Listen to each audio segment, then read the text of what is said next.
Let's go ahead and move on to our next story, Nicholas. And this is something that I'm really kind of looking forward to and I'm a little bit excited about.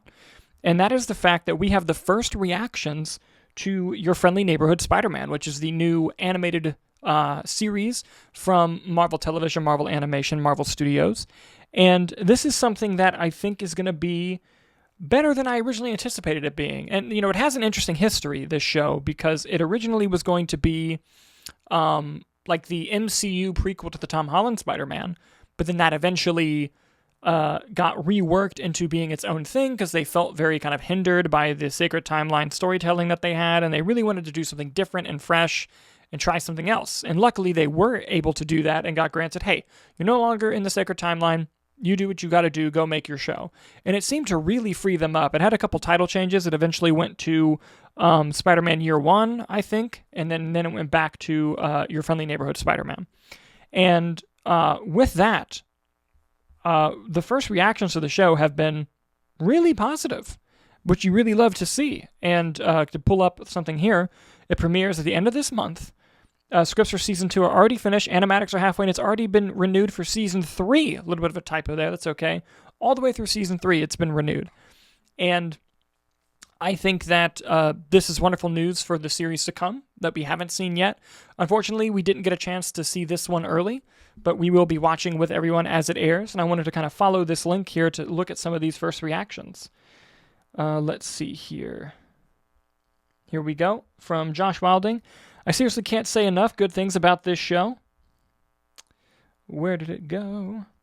I seriously can't say enough good things about this show. The opening theme, the Steve Ditko inspiration, great supporting characters, stellar voice acting, big screen quality writing, and the action and web-slinging scenes. Wow.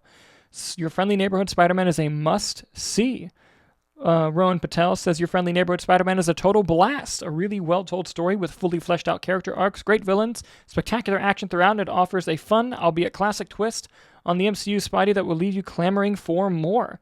And these just go on and on and on. Joshua Ryan, who is actually one of the critics in the Central Critics Association of Central Florida that we're a part of, says, I watched all 10 episodes of Your Friendly Neighborhood Spider-Man and had a blast with it. It feels nostalgic of the classic 90s animated series I grew up on while using the multiverse to bring fresh visions and perspectives to fan favorite characters. Now, these are the reactions that you want to see if you want your show to kind of do well when it's airing.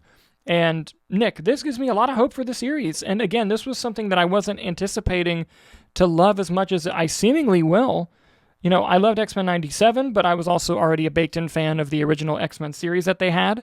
So, seeing this really gets me excited to go watch it. How about you, man? Are you excited for the show? I'm excited. This wasn't a show that was really on my radar. I didn't watch X-Men 97. I was not, like you said, a baked original fan of the original series. I watched all 3 seasons of What If. I thought season 1 was solid, and then I think it sort of deteriorated in value from there, just with a good episode here and there each season. So this was on my radar and that I knew it existed, but ultimately I didn't really have much of an interest. But then seeing all these sort of rave reviews coming out does have me excited for it. I think there's a lot of elements to it that seem really promising. I think the biggest being the character designs look really cool. I mean, you have Charlie Cox and Vincent D'Onofrio coming back, playing Daredevil and Kingpin variations, respectively, which I Yes. appreciate that they are doing the voice work and Marvel's putting in the time and energy to have those people transfer over. But honestly, to me, the biggest draw that I found out recently, which apparently was old news, is that Coleman Domingo, twice Academy Award nominated actor, is 2 time, voicing back to Norman back. Osborn back to back, which Yes. was a record, is playing Norman Osborn in the series, which is awesome to see. I remember a while back, there was reports saying Coleman Domingo in talks for an MCU role, and everyone was like,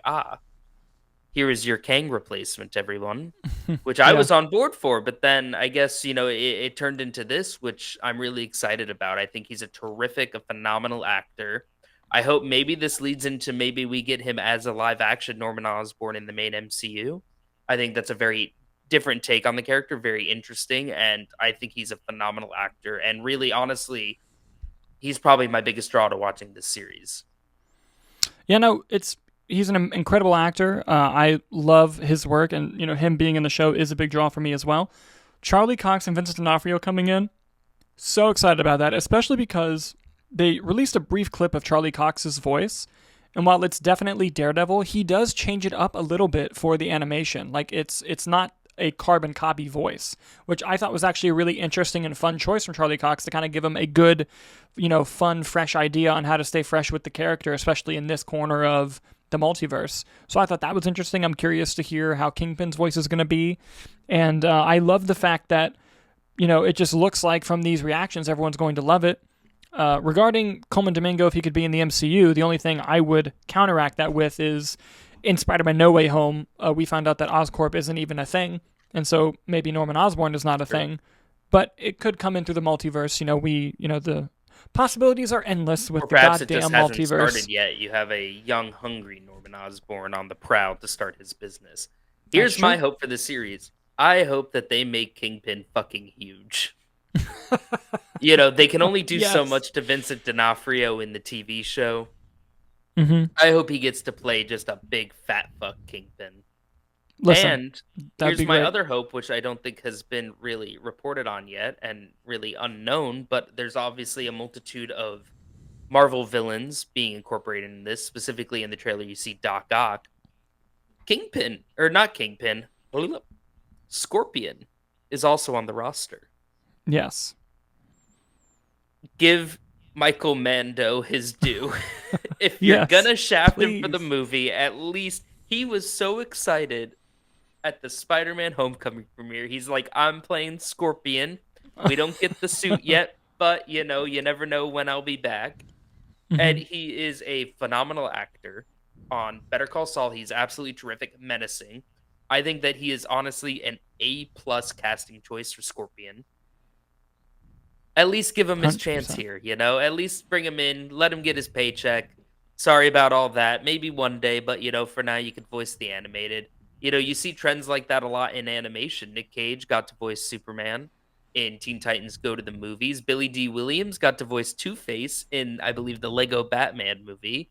Mm-hmm. Mm-hmm. So let Michael Mando join those ranks. I would love to see it. Oh, same. I would love to see that too. But guys, what do you think about the first reactions to your friendly neighborhood Spider-Man? Does it make you excited? Are you going to check out the show? Let us know in the comments.